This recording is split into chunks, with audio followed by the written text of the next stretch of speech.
बिस्मिल्लाहिर्रहमानिर्रहीम नहमदुहु व नुसल्ली अला मुहम्मद रसूलुल्लाह करीम। ये प्रॉब्लम डिफरेंशियल कैलकुलस के सक्सेसिव डिफरेंशिएशन चैप्टर से है। If y is equal to x plus square root 1 plus x square whole power m, show that 1 plus x square y2 plus x y1 minus m square y is equal to 0। Hence prove that, यानी इसको prove करने के बाद इसकी help से हमें ये prove करना है 1 plus x square y n plus two n plus 1 times x multiplied by y n plus 1 plus n square minus m square y n is equal to 0। Also find the value of the nth differential coefficient of y for x is equal to 0। यानी इसके तीन part हैं, तो तीनों part एक दूसरे से related भी हैं। यानी फर्स्ट से हमें इससे मिलेगा और इसका हेल्प से हम इस वैल्यू को फाइंड कर सकेंगे। तो सबसे पहले जो गिवन वैल्यू y की है उसको लिखेंगे इसके सॉल्यूशन में। नेक्स्ट पेज पर हम यहाँ पर इसकी वैल्यू को लिख रहे हैं, जो मैं वैल्यू दे रखी थी y की। तो y is equal to given है x plus square root 1 plus x square और होल पावर m। और यहाँ पर जो हमें पहला पार्ट प्रूव करना उसमें y1/2 आ रहा है, तो इसका मतलब y1 का कि y का डिफ्रेंसीशन x के रिस्पेक्ट में एक बार करेंगे तो y1 मिलेगा। तो इसलिए सबसे पहले तो इस वैल्यू को इक्वेशन नंबर 1 डाल दें और इसको जब हम x के रिस्पेक्ट में डिफ्रेंसीशन करेंगे तो फिर हमें मिलेगा y1। और राइट हैंड साइड में भी हम डिफ्रेंसीशन करेंगे पूरे को x मानते हुए। तो x की पावर m का डिफ्रेंसीशन करना है तो पावर आगे जाएगी और जितनी भी पावर है उसमें से एक माइनस हो जाएगा m-1 जब हमने इसको x माना। लेकिन ये x नहीं है, इसलिए इसका दोबारा से x के रिस्पेक्ट में डिफ्रेंसीशन करना होगा चेन रूल के अकॉर्डिंग। ये x नहीं है तो क्या है, ये है x प्लस का square root 1 plus x square है। तो इसका हमें दोबारा से डिफ्रेंसीशन करना होगा x plus square root 1 plus x square का। तो इस वैल्यू को ऐसे एज इट लिखा रहने दें, y1 m x plus square root 1 plus x square whole power है m-1। और इसको हम जब डिफ्रेंसीशन करने जाएंगे तो x का ये अलग अलग टर्म का डिफ्रेंसीशन करना होगा। 1 का करेंगे x के रिस्पेक्ट में, x का करेंगे x के रिस्पेक्ट में तो 1 आ जाएगा। और जब इसका डिफ्रेंसीशन करने जाएंगे तो हम देख रहे हैं कि स्क्वायर रूट चढ़ा हुआ है इसका, और इसका स्क्वायर रूट हटाएंगे तो होल पावर इसकी 1/2 आ जाएगी। तो इसका फिर अगले स्टेप में हम डिफ्रेंसीशन देखेंगे। फिलहाल अभी हम वैल्यू y1 की निकाल रहे हैं, फाइंड कर रहे हैं। तो m x plus square root 1 plus x square whole power m-1 और 1 प्लस का इसमें x मान के इसको डिफ्रेंसीशन करेंगे तो पावर आगे आ जाएगी और जितनी भी पावर है इसकी यानी 1/2 उसमें से 1 माइनस हो जाएगा। लेकिन ये x नहीं था तो इसलिए इसका दोबारा से डिफ्रेंसीशन करना होगा चेन रूल के अकॉर्डिंग 1 प्लस एक्स स्क्वायर का। तो अभी हमने y1 की वैल्यू हम फाइंड कर रहे हैं। y1 is equal to m x plus square root 1 plus x square whole power m-1 और 1 plus 1 plus x square whole power. ये 1/2 में से 1 माइनस करेंगे तो यहाँ पर माइनस का 1/2 बचेगा। एक में से आधा माइनस करेंगे, आधा बचेगा। लेकिन जो 1 था यानी एक था वो माइनस का था, इसलिए क्वांटिटी माइनस, बड़ी क्वांटिटी माइनस की तो माइनस का साइन आ गया। अब डिफ्रेंसीशन 1 का करेंगे तो 0 हो जाएगा और एक्स स्क्वायर का डिफ्रेंसीशन 2x हो जाएगा। यहाँ से 2 से 2 कैंसिल होने के बाद अगली स्टेप में हम लोग लिखेंगे y1 is equal to m x plus square root 1 plus x square whole power पर m-1 है। और जैसे कि हमने बोला था 2 से 2 कैंसिल होने पर बचेगा न्यूमरेटर में x, और इस माइनस पावर को प्लस करने के लिए डिनोमिनेटर में ले आते हैं। तो ये 1 प्लस एक्स स्क्वायर की पावर हो जाएगी 1/2, जिसको हम स्क्वायर रूट में भी लिख सकते हैं, उसी में लिख भी देना चाहिए हमें। ये वैल्यू चल रही है y1 की, y1 m और ये x plus square root 1 plus x square whole power m-1 है। और इसमें जब हमने अगले स्टेप में हम 1/2 हटा के से स्क्वायर रूट में लिख देंगे 1 प्लस एक्स स्क्वायर, और ये फ्रैक्शन में इसको भी 1 को भी 1/1 करते हुए फ्रैक्शन बना लेंगे और 1 और square root 1 plus x square का एलसीएम लेके इनको सॉल्व करें। m x प्लस का square root 1 + x² whole power m-1। जब इसमें एलसीएम लिया 1 + x² तो इसका इधर इंटू हो जाएगा, 1 में आ जाएगा 1 + x² और प्लस x। तो ये दोनों क्वांटिटी सेम है, x plus square root x², तो एक पावर इसकी है और m-1 पावर इसकी, तो -1 + 1 कैंसिल हो जाएगा। तो इससे हमें y1 की वैल्यू मिल जाएगी m times x plus square root 1 + x² whole power m हो जाएगा, अपान में ये आ जाएगा स्क्वायर रूट 1 + x²। अगर हम इसको राइट हैंड साइड से लेफ़्ट में ले जाएं तो मल्टीप्लाई में हो जाएगा 1 + x² बाई 1 में मल्टीप्लाई हो जाएगा m इंटू जो बचा है यहाँ पर वो देखिए इक्वेशन नंबर 1 जो डाला था, यानी y की वैल्यू जो गिवन थी उसी के बराबर है। तो इसे इक्वेशन नंबर 1 के यूज़ करते हुए इसको हम y के इक्वल लिख सकते हैं, यानी square root 1 + x² y1 is equal to, यहाँ पर हम लिख सकते हैं इसको y के इक्वल लिख सकते हैं। और यहाँ पर हम इक्वेशन नंबर 2 डाल देंगे, 1 हम दे चुके हैं और यहाँ पर हमने यूज़ किया है यूजिंग इक्वेशन 1। इक्वेशन नंबर 1 देख लीजिएगा, पीछे y की वैल्यू थी इतनी, उसको जगह पर मैं y रख दिया। अब इसको मैं आसानी से डिफ्रेंसीशन कर सकते हैं, लेकिन स्क्वायर रूट हमारे लिए दिक्कत परेशानी क्रिएट कर सकता है, तो इसलिए सबसे पहले तो हम स्क्वायर रूट हटाएँगे। तो उसके लिए स्क्वायरिंग बोथ साइड, तो दोनों तरफ इक्वेशन 2 के होल अब स्क्वायर कर देंगे, स्क्वायर रूट हट जाएगा, यहाँ पर y1 का स्क्वायर हो जाएगा, राइट हैंड साइड में m² और y² आ जाएगा। तो ये वैल्यू आ जाएगी। अगले पेज पर हम यहाँ पर इसको लिख देते हैं 1 + x² into y1² is equal to m² y²। जब इतना हमको मिल गया तब हम इसको अगेन डिफ्रेंशिएट कर देंगे x के रिस्पेक्ट में, differentiating with respect to x। तो उसको डिफ्रेंशिएट करेंगे तो फर्स्ट फंक्शन इसको मान लें, सेकेंड इसे मान लें, तो first function as it differentiation of second y1² का इसका डिफ्रेंशिएशन करेंगे, पावर आगे जाएगी और जितनी पावर है इसमें से एक -1 है, 2 - 1 आ जाएगी, 1 लिखने की जरूरत नहीं है। लेकिन ये x नहीं था, इसको दोबारा से डिफ्रेंशिएशन y1 का करेंगे तो y2 आ जाएगा, प्लस फर्स्ट फंक्शन वैसा ही सेकंड का डिफ्रेंशिएशन, प्लस सेकंड फंक्शन वैसा ही फर्स्ट का डिफ्रेंशिएशन करेंगे तो 1 का तो 0 हो जाएगा और x² का डिफ्रेंशिएशन 2x आ जाएगा डिफ्रेंशिएशन। राइट हैंड साइड में m² कांस्टेंट है, बाहर ले लेंगे और y² का जब डिफ्रेंशिएशन करेंगे तो आएगा 2y, लेकिन ये x नहीं था इसलिए इसका दोबारा से डिफ्रेंशिएशन dy/dx जो कि शॉर्ट में हम लोग y1 लिखते आए हैं, इसे लिखेंगे।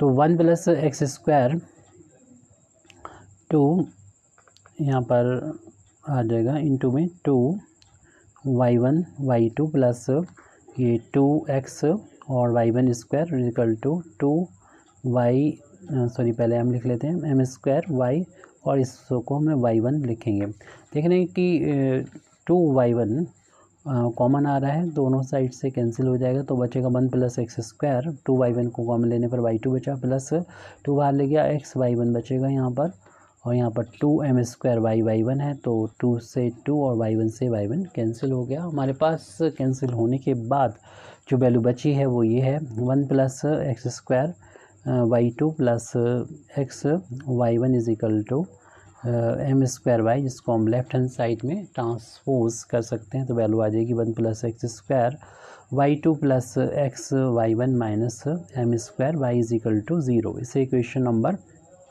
हम 3 डाल देंगे और हम देख रहे हैं कि इसका फर्स्ट पार्ट जो हमें प्रूव करना था वो आ चुका है। अब हमें अगर सेकंड पार्ट प्रूव करना है तो वहाँ पर n+2 टाइम डिफ्रेंशिएशन नज़र आ रहा है, तो हम लेबनिज़ थ्योरम के यूज़ से, क्योंकि यहाँ पर दो फंक्शन का प्रोडक्ट है और दो फंक्शन का जब प्रोडक्ट होगा तो उसको n टाइम डिफ्रेंशिएशन करने के लिए हमें लेबनिज़ थ्योरम का यूज़ करना पड़ेगा। तो यहाँ पर हम डिफ्रेंशिएट करेंगे,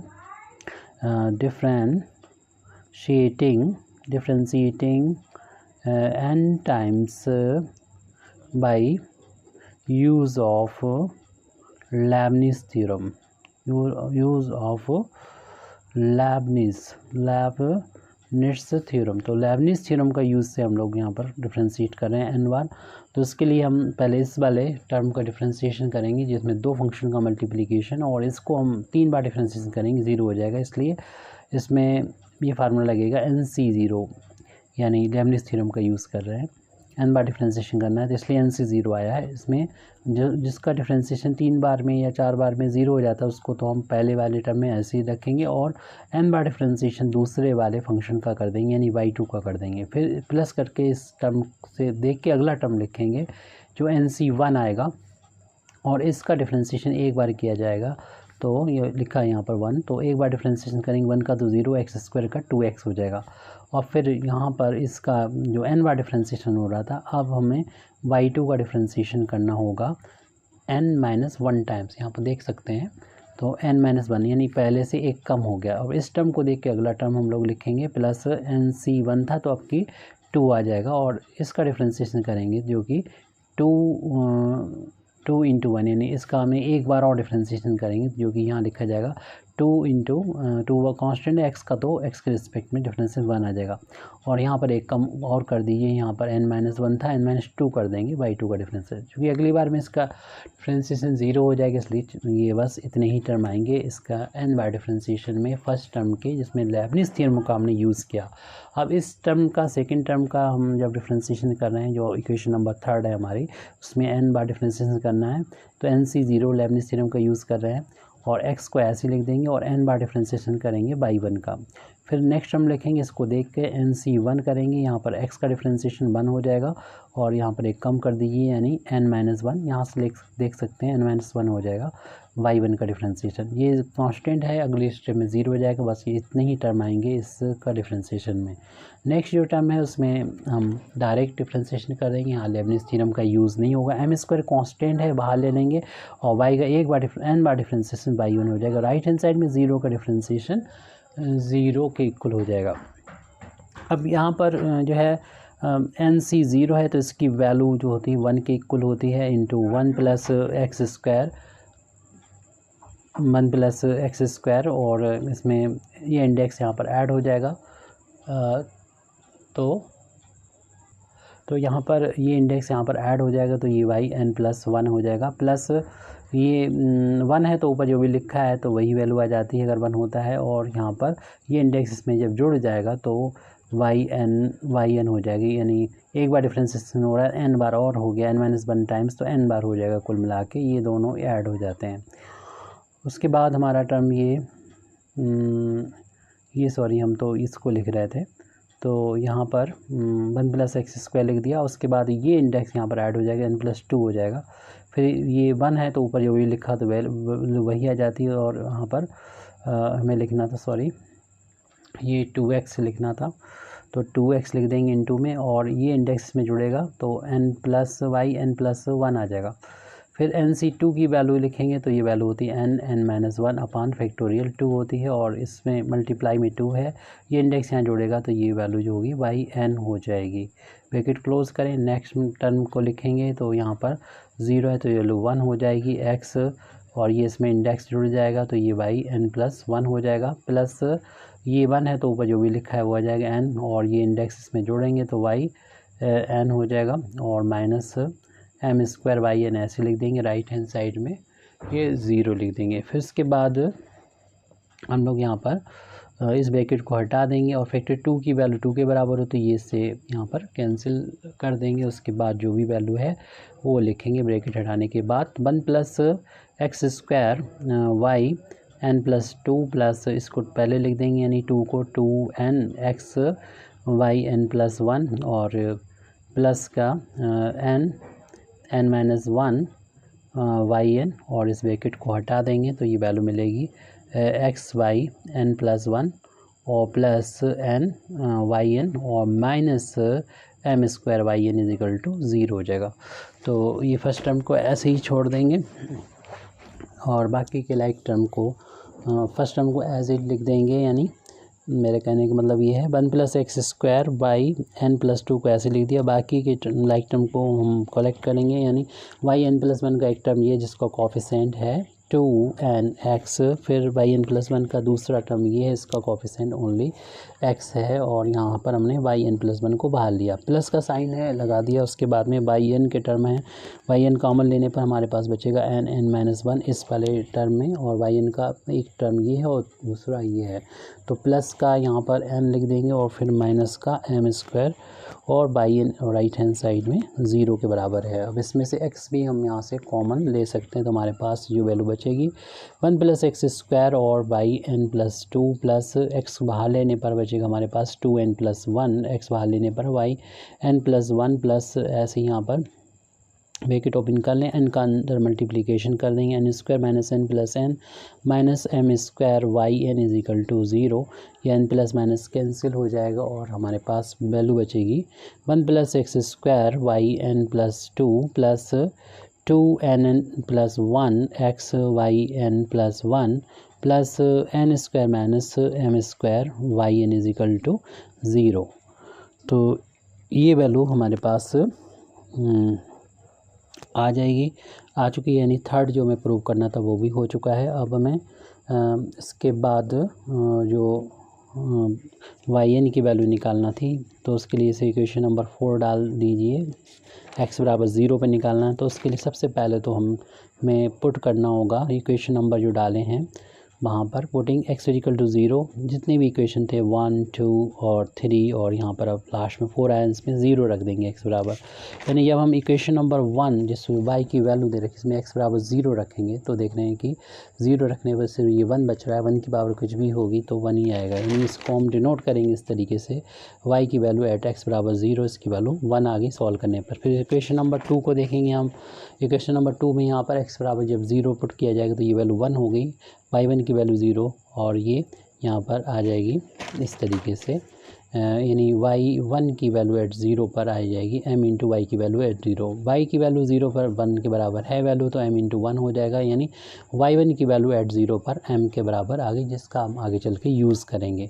अब इक्वेशन नंबर 3 में देख लीजिए, जहाँ पर भी x है वहाँ पर 0 रखना है, तो ये टर्म 0 हो जाएगा, सिर्फ ये 2 टर्म बचेंगे, जिसमें मिलेगा हमको y2 की वैल्यू एट 0 पर, और सेकंड टर्म 0 हो गया, तो माइनस का m² y की वैल्यू एट 0 = 0, इसकी वैल्यू अभी हमने निकाली थी 1 के बराबर है, तो y2 की वैल्यू एट 0 पर आ गई है -m² × 1, जिसको राइट हैंड साइड में ट्रांसपोज करेंगे तो y2 की वैल्यू 0 पर आ गई m² के बराबर। अब इक्वेशन नंबर 4 में हम इस वैल्यू को x = 0 रखेंगे, तो x = 0 रखने में ये टर्म 0 हो जाएगा, ये दोनों टर्म बचेंगे, जिसमें x = 0 रखने पर ये वैल्यू बचेगी, जिसे हम लोग इस तरीके से, ये वैल्यू x = 0 पर होगी और फिर सेकंड टर्म 0, तो लास्ट टर्म थर्ड लिखेंगे n² - m² और yn की वैल्यू 0 पर। एक कनेक्शन आ गया, जिसको हम राइट हैंड साइड में अगर ट्रांसपोज कर दें तो yn+2 एट 0 की वैल्यू हो जाएगी, m² राइट हैंड साइड यानी प्लस हो जाएगा, n² माइनस हो जाएगा,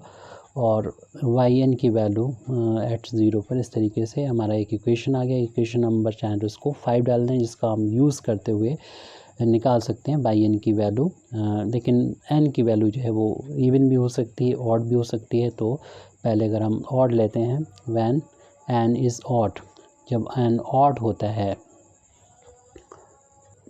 तो यहाँ पर हम पुट करेंगे, यानी रिप्लेस करेंगे, रिप्लेसिंग n y, जो ऑड वैल्यू है n की, ऑड होता है 1, 3, क्योंकि n की वैल्यू कुछ भी हो सकती है ऑड में, 1, 3, 5 एंड सो ऑन, और लास्ट में जो होगी वो हम n-2 अगर रखें, ये सब ऑड में होंगे, क्योंकि यहाँ पर हम 2 यहाँ पर कम करते जा रहे हैं, तो ऑड में इतना रखने पर हमें मिलेगा, क्योंकि जब हम 1 रखेंगे तो 3 हो जाएगा ये, और बाई 3 की वैल्यू हमको एट 0 पे मिल जाएगी, 1 रखने पर ये m² - 1 का स्क्वायर और y1 एट 0, और y1 की वैल्यू तो हमें मिल ही चुकी है, ऊपर हमने फाइंड की थी, y1 की वैल्यू m के बराबर है ये, तो वैल्यू यहाँ पर फाइंड की थी, ये m के बराबर है, तो ये वैल्यू रख देंगे, तो इसे हम लिख सकते हैं इस तरीके से, यानी बाई 3 की वैल्यू एट 0 पर आ जाएगी m² - 1 का स्क्वायर,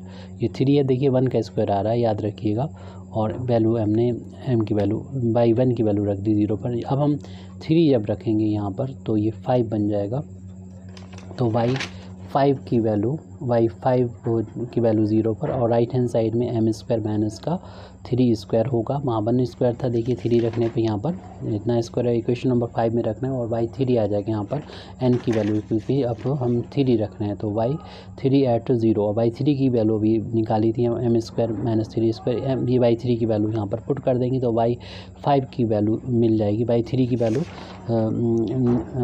रखेंगे, y3 की वैल्यू थी एम स्क्वायर माइनस 1 और ये m। तो इसी तरीके से हम m की वैल्यू को n की वैल्यू को बढ़ाते जाएंगे, यानी 1 3 5 फिर 7 और लास्ट में ये n-2। तो एंड्स 1 इसी से जब हम n-2 रखेंगे लास्ट में तो हमें इस तरफ मिलेगा n, क्योंकि 2 ज़्यादा मिल रहे हैं यहाँ पर। जैसे हमने जब 1 रखा तो 3 मिला और 3 रखा तो 5 मिला, और जब n-2 रखेंगे तो n मिलेगा। बाई n की वैल्यू फाइंड भी करना है। और देखिए कि यहाँ पर 5 है तो इससे 2 कम 3 आ रहा है, ऐसे यहाँ पर n है तो इससे 2 कम m स्क्वायर तो आएगा ही, n-2 आएगा, बाकी भी टर्म में देखेंगे। और इसी तरीके से ये 2 यहाँ पर घटता रहेगा, m स्क्वायर माइनस n-4 का स्क्वायर। और लास्ट में देखिए वही आता है कि अगर 5 है तो ये जो 3 वाला है वो वैल्यू आ रही है, ऐसे 7 होगा तो ये वैल्यू सारी रहेंगी और उससे एक फैक्टर और बढ़ जाएगा। ऐसे ही yn लिखेंगे तो ऐसे फैक्टर बढ़ते बढ़ते यहाँ तक पहुँच गए और शुरुआत वाले फैक्टर वही रहेंगे, यानी m स्क्वायर माइनस 3 स्क्वायर और m स्क्वायर माइनस 1 स्क्वायर। तो ये yn की वैल्यू पूछी गई थी एट x बराबर 0 पर, वो आ चुकी है, लेकिन ये तब है जब n की वैल्यू इवन है, अगर ऑड है। अब केस हम लेते हैं जब n की वैल्यू माना कि इवन होगी, तब क्या होगा, when n is even. Even के केस में हम इक्वेशन नंबर जो 5 फाइंड किया था उसमें उसको रिप्लेस करेंगे, रिप्लेस बाई पहले तो हम उसको 2 रखेंगे, फिर 4 रखेंगे, 6 में n की वैल्यू कुछ भी हो सकती है, और यहाँ पर 2 का डिफरेंस है तो n-2 आएगा। अगर लास्ट वाला टर्म इवन है तो उससे 2 कम भी इवन होगा, n-2। तो इसको हम इक्वेशन नंबर 5 में रखेंगे। तो इक्वेशन नंबर 5 देख लीजिएगा पीछे, वहाँ पर 2 जब रखा जाएगा तो ये 2 + 2 4 हो जाएगा, और इसी तरीके से यानी 4 एट 0 बराबर आ जाएगा m स्क्वायर, और पीछे n की जगह पर 2 रखेंगे और यहाँ पर y2 एट 0 आ जाएगा। और y2 की वैल्यू हम लोगों ने वहाँ पर फाइंड कर रखी थी, उस वैल्यू को पीछे जो हमने फाइंड कर रखी थी m स्क्वायर वो लिख देंगे, ये y4 की वैल्यू निकल आई। ऐसी y4 के बाद हम जब n की वैल्यू जब 4 रखेंगे तो ये वैल्यू 6 हो जाएगी। इक्वेशन नंबर 4 देख लीजिएगा, इक्वेशन नंबर 5 देख लीजिएगा। इक्वेशन नंबर 5 में ये वैल्यू पुट कर रहे हैं तो m स्क्वायर माइनस का 4 स्क्वायर, और यहाँ पर फिर आ जाएगा y4 एट 0 आ जाएगा। y4 की ये वाली वैल्यू यहाँ पुट करेंगे तो ये y6 की वैल्यू आप हो जाएगी m स्क्वायर माइनस 4 स्क्वायर, और ये वैल्यू उठा के रख देंगे m स्क्वायर माइनस 2 स्क्वायर और m स्क्वायर। तो ऐसे ही हम इवन के केस में आगे बढ़ते चले जाएंगे। जब हम yn-2 रखेंगे तो yn मिलेगा लेफ्ट हैंड साइड में, और यहाँ पर m स्क्वायर माइनस, यानी ये 6 था तो इससे कम 2 कम यहाँ पर मिल रहे हैं उसका स्क्वायर, तो यहाँ n है तो n-2 का स्क्वायर आएगा, और ऐसी और फैक्टर आते रहेंगे। m स्क्वायर माइनस 2 कम होते चले जाएंगे, m-4 का स्क्वायर, और लास्ट में वही मिलेगा जो कि यहाँ पर हमारे पास मौजूद है, क्योंकि y6 है तो देखिए ये 4 वाला आ रहा है ये, और y4 है तो उससे पहले वाला y2 वाला आ रहा है। तो ये टर्म इवन के केस में यही आएंगे, m स्क्वायर माइनस 4 का स्क्वायर और m स्क्वायर माइनस 2 का स्क्वायर, लास्ट में ये m square. Thank you very much Indeed for listening me. व आखिर दावाना अल्हम्दुलिल्लाहि रब्बिल आलमीन।